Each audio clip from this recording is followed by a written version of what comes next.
Welcome. In this lesson, we're going to go through the entire plot of Macbeth from beginning to end.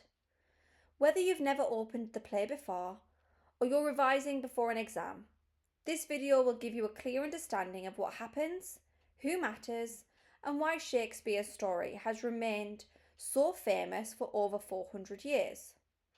Let's begin at the very start, before any murders, any prophecies, and before Macbeth's life begins to fall apart. One of the biggest misconceptions about Macbeth is that he starts the play as a villain. He doesn't. In fact, when we first hear about Macbeth, we don't even meet him immediately. Instead, other characters describe him as a brave warrior who has just helped save Scotland from an invasion. King Duncan trusts him completely. His fellow soldiers admire him, he's respected, successful, and has a promising future ahead of him. This is important because Shakespeare wants us to see what Macbeth could have been. The tragedy only works because he begins so high before falling so far. Everything changes when Macbeth and Banquo encounter three mysterious witches. These aren't friendly fortune tellers. They appear during a storm and immediately create an atmosphere of danger and uncertainty. Their prophecies seem impossible at first, yet almost immediately, Macbeth discovers he has become the Thane of Cawdor, exactly as predicted. Now imagine being Macbeth. If one prophecy has come true already, could the second one become true as well? This is the moment ambition begins to take root in Macbeth's mind. When Macbeth writes to his wife and tells her about the prophecies, her reaction is very different from his. Macbeth hesitates, Lady Macbeth acts. She immediately begins thinking about how they can make the prophecy happen rather than waiting for fate to take its course. When King Duncan announces he will spend the night at the castle, she sees an opportunity. For the first time, murder becomes a real possibility. What began as a prediction is now becoming a plan. This is the moment that changes everything. Macbeth sneaks into Duncan's chamber while the king sleeps and kills him. Although Macbeth gains the crown, he has been dreaming about this.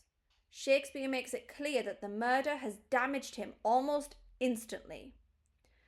He becomes frightened, paranoid, and overwhelmed by guilt. The crown may be within reach, but peace of mind is already slipping away. This is the turning point of the entire play. Now that Macbeth is king, you might expect him to feel satisfied.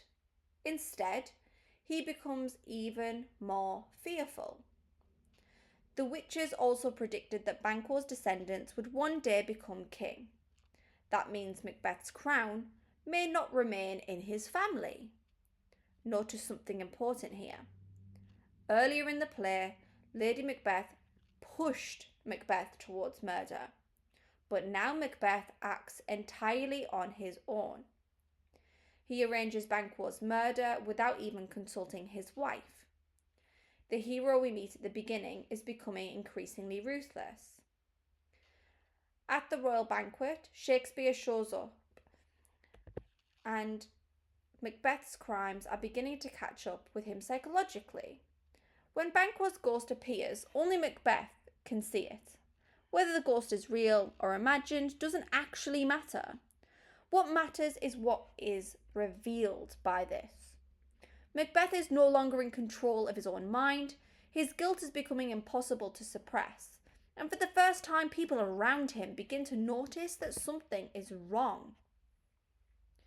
At this point, Macbeth is desperate for certainty.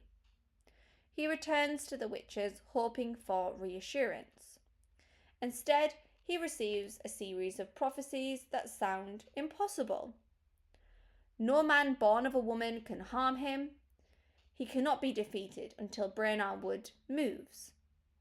To Macbeth, these seem like guarantees of victory, but Shakespeare is setting a trap. Macbeth hears exactly what he wants to hear and ignores the hidden warnings. As Macbeth becomes more fearful, he also becomes more cruel. Perhaps the worst thing he does in the entire play is order the murder of Macduff's innocent wife and children. They have done nothing wrong. This act shows how far Macbeth has fallen. The brave soldier from the beginning of the play is now ruling through fear and violence. Scotland itself begins to suffer under his leadership. While Macbeth becomes harder and more ruthless, Lady Macbeth expresses the opposite transformation. The woman who once seemed fearless is now haunted by guilt. She sleepwalks through the castle, imagining blood on her hands that she cannot wash away. Earlier, she believed murder would solve their problems. Now she discovers that some actions leave scars that never disappear. Her downfall is one of the most tragic points of the entire play. Everything now moves towards its conclusion. Malcolm's army advances on Macbeth's castle.